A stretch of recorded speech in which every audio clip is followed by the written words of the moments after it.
always had us come out at the end of the night when he was doing All My Rowdy Friends. Oh, okay. And we and Greg would pick up the guitar, and I'd go up there on the drums, and we just it was like Rowdy Friends. and just up there. Rick would go over where Cowboys playing steel, and Richard would grab a guitar, whatever. So we was all out there together with his band, and just having a free for all. He picked Fred up over his head, and it was just one night. When he picked him up, he knocked his hat off. Of course, he had a partial piece, so his hat laid down, his hair sticking out. He told him the next day, he said, "Fred, it might be cool for you to be bald, but you don't be knocking my hat off again."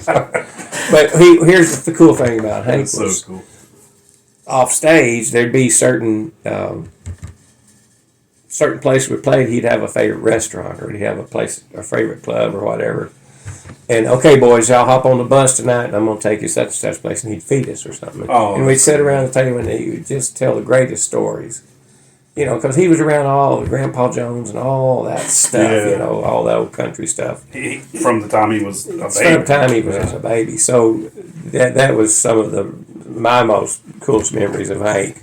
Yeah. I mean, he put on, like I said, when he's on, there's nothing better. It's on a great show. Yeah. When he's had too much drink or whatever. But he don't do that anymore. But we got to experience. We all had it, we got to experience one of them. Yeah. It was outside of the amphitheater outside of Chicago, and the next night we were playing outside of, I think, Dearborn, Michigan, big amphitheater out there, and there were bomb threats. So good. They wouldn't let us in until they cleared it because people just they were hanging. Yeah, right. They paid for hanging. The thing about Hank is just like George Jones, and then people, they would forgive him. They love him, They love him.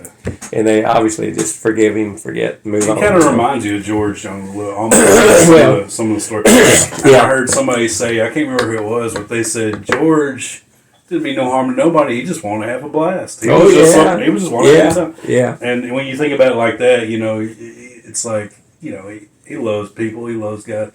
Cool story about George Jones. I don't know why I just remember this, but in 2006, I was 19. I was working at Lowe's.